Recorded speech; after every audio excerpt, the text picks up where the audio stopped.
Americans honored their military veterans Saturday with a parade in the wintry cold of New York City, where one World War II vet thanked onlookers for remembering, and in a somber ceremony in a Texas community bloodied by a church massacre where almost half of those killed had ties to the U.S. Air Force.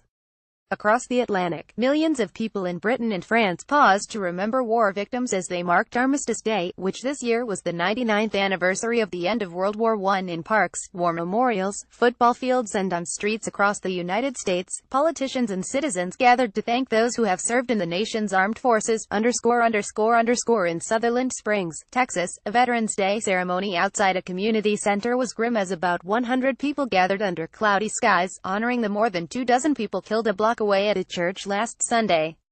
An Air Force official has said 12 of the massacre victims had direct connections to the Air Force, either members or with family ties. Sutherland Springs is near Lackland Air Force Base. Wilson County Judge Richard Jackson's voice broke as he thanked the first responders and others who rushed to the First Baptist Church, saying the scene will affect them the rest of their lives.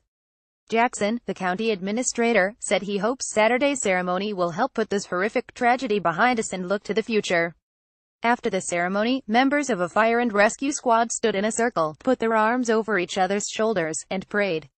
A wreath was placed near flags to remember those killed. In New York City, which hosts the largest Veterans Day parade in the country, astronaut Buzz Aldrin served as Grand Marshal, joining Mayor Bill de Blasio and the Air Force's highest-ranking woman at Saturday's parade. "It's beautiful, so many people," said Aldrin, who rode in a convertible and waved to the crowds gathered on Manhattan's Fifth Avenue. Aldrin, 87, served in the Air Force and was the second man on the moon, piloting the Apollo 11 and following Neil Armstrong onto the lunar surface in 1969. Air Force Gen. Ellen Pawlikowski also attended, along with hundreds of other veterans who marched in the cold. One of the World War II veterans who rode in a float held a sign that read, "Thank you for remembering." Others held U.S. flags or black and white photos of their loved ones, and dressed in historic uniforms.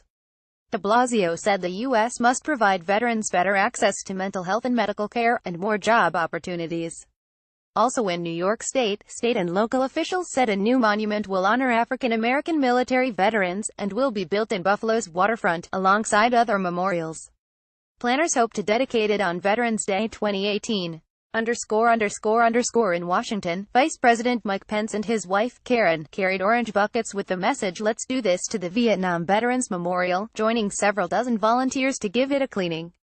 The Pences spent about 40 minutes just after dawn Saturday wiping down the memorial wall engraved with the names of fallen soldiers. "This is a great way to start Veterans Day," Pence declared.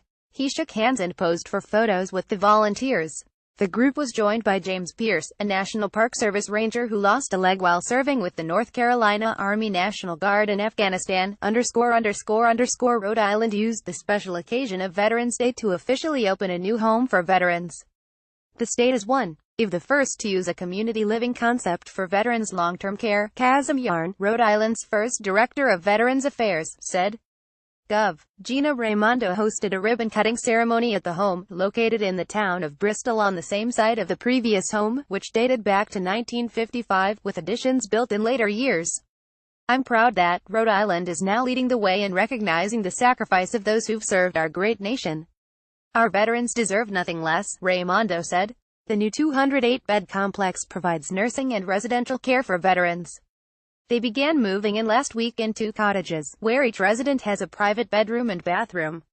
There is also a central location for social activities and services. Across Britain, people stopped in streets, squares and railway stations for 2 minutes of silence starting at 11 a.m.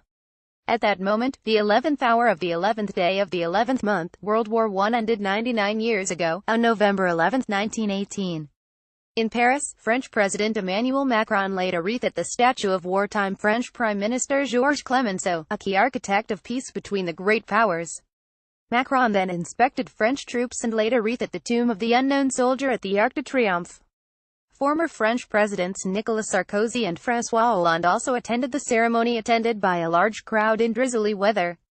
Many Britons wore red paper poppies, symbolizing the flowers that bloomed amid the carnage of WWI's Western Front. Armistice Day originally commemorated the millions who died in the Great War, but now also remembers those killed in World War II and subsequent conflicts. ______. Follow Andrew Selski on Twitter at https://twitter.com/AndrewSelski.